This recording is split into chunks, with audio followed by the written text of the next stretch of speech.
میں آپ کو ایک نصیحت سناؤں جو حضرت سلطان ابراہیم بن ادھم رضی اللہ تعالیٰ عنہ نے بیان کی۔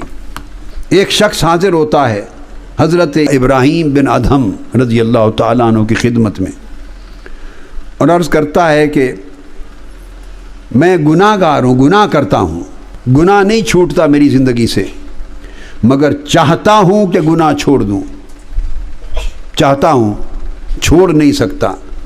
تو مجھے کوئی ایسا عمل بتائیں، ایسی تعلیم دیں جو مجھے نفع دے۔ یہ ہر ایک کا پرابلم ہے۔ بہت لوگ جو چاہتے ہیں چھوڑنا اور چھوڑ نہیں سکتے، ان کا پرابلم ہے۔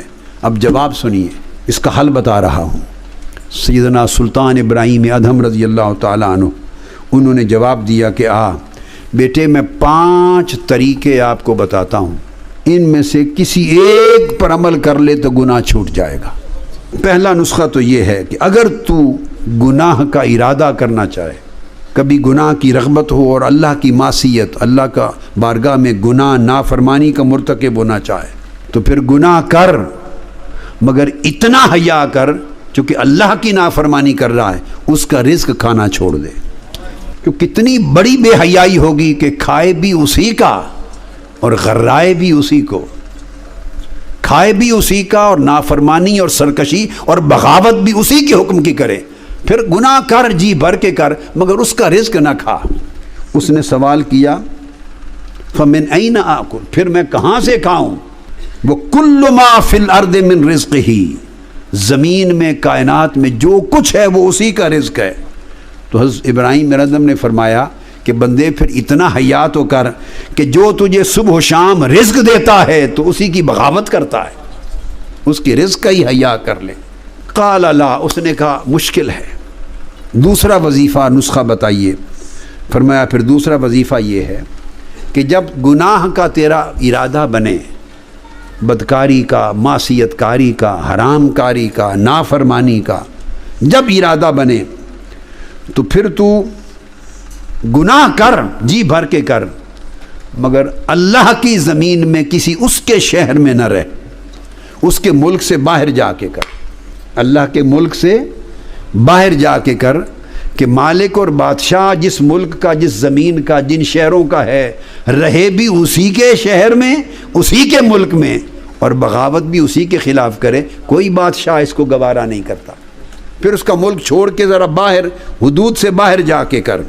اس نے کہا اذا کان المشرق والمغرب وما بینہما لہو فأین اسکن، مشرق سے مغرب تک ساری کائنات اسی کی ملکیت اور اسی کے ملک میں ہے، پھر میں کہاں جا کے رہوں؟ ہے ہی کوئی نہیں جگہ اس کی مملکت کے بغیر۔ تو فرمایا پھر اس کا حیا کر، اس کی سلطنت میں رہتا ہے اور اس سے بغاوت کرتا ہے۔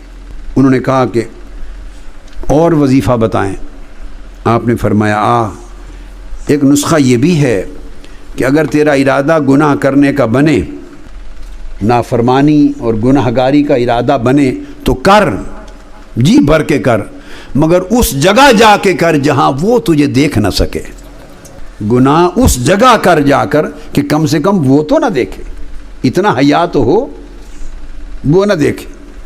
اس نے جواب دیا فَأَيْنَ أَذْهَبْ وَاللَّهُ يَعْلَمُ مَا فِي السَّمَاوَاتِ وَمَا فِي الْأَرْضِ وَمَا بَيْنَهُمَا وَمَا تَحْتَ الثَّرَى، آسمانوں اور زمینوں کی ساری کائنات میں، تحت الثریٰ، اور جو زمین و آسمان کے درمیان جو کچھ ہے، ہر جگہ اس کے علم اور نظر میں ہے، وہ ہر شے کو دیکھتا ہے، اس سے تو مخفی کوئی جگہ نہیں۔ تو وہ کون سی جگہ ہے جہاں میں گناہ کروں اور وہ نہ دیکھے؟ تو فرمایا اتنا حیا تو کر کہ تو گناہ کر رہا ہے جانتے ہوئے کہ وہ تجھے دیکھ رہا ہے، جانتے ہوئے کہ وہ تجھے دیکھ رہا ہے۔ یہ کتنے وظیفے ہوئے؟ انہوں نے کتنے بتائے؟ 3۔ اس نے کہا چوتھا وظیفہ یا چوتھا نسخہ بتائیے۔ آپ نے فرمایا اس کا چوتھا نسخہ یہ ہے کہ گناہ کر، لیکن جب ملک الموت آئے تیری روح قبض کرنے کے لیے، ملک الموت آ جائے تو پھر اس کو اتنا کہہ دینا کہ کچھ وقت کی مجھے مہلت دے دے، اخرنی حتی اتوب توبۃ نصوحا، میں عمر بھر گناہ کرتا رہا ہوں، ملک الموت کو کہنا کہ چند لمحوں کی مہلت دے دے، میری روح قبض نہ کرتا کہ میں توبہ کر لوں۔ کم سے کم گناہ کی بخشش طلب کر کے پھر خدا کے حضور جا، اور میں کچھ نیک اعمال کر لوں تاکہ اللہ کے حضور جانے کے قابل بنوں۔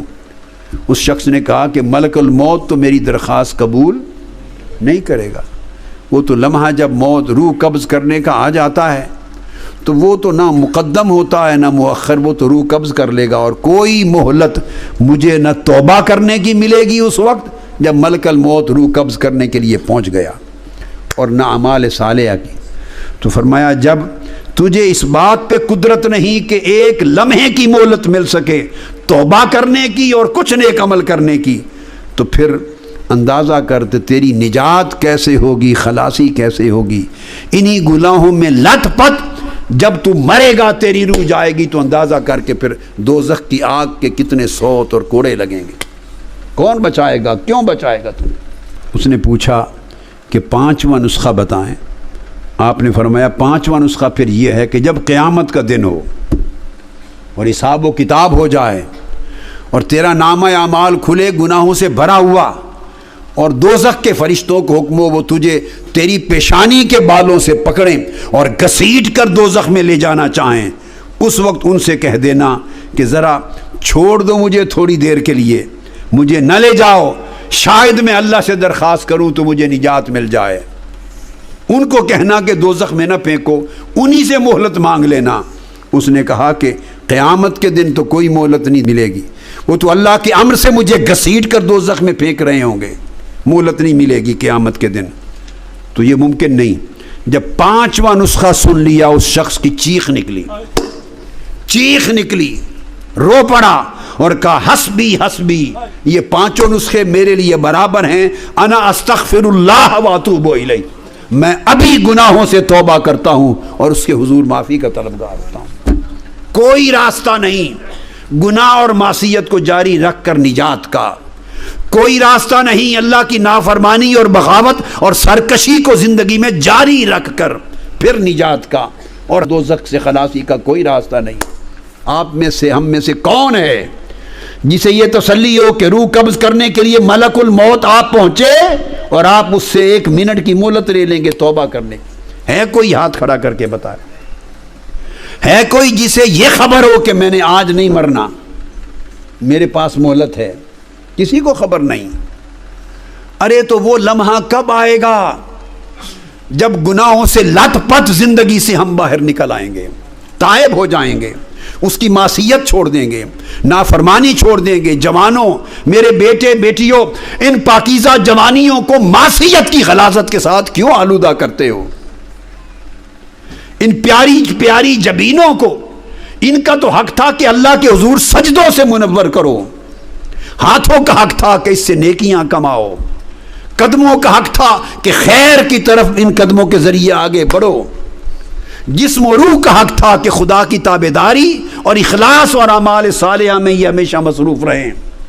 ہم نے زندگی گناہوں میں برباد کر دی اور غفلت کے پردے پڑے رہے، اور موت اور بعد الموت کی حقیقتیں ہماری آنکھوں سے اوجھل رہیں۔ پھر کیا ہوگا جب یکلخت آنکھیں بند ہوگی؟ تو کیا منہ دکھائیں گے تاجدار کائنات اپنے آقا کو قبر میں، اور کیا منہ دکھائیں گے قیامت کے دن جب اعمال کھولے جائیں گے، اور ہر خفیہ عمل بھی جو 7 کمروں کے اندھیروں میں بھی مرتکب کیا تھا وہ بھی آپ کی آنکھوں کے سامنے آ جائے گا، اور توبہ نہیں کی ہوگی، احوال کو سنوارا نہیں ہوگا، اعمال صالحہ کا پلڑا ہلکا ہوگا، گناہوں کا پلڑا بھاری ہوگا۔ اس وقت پھر کوئی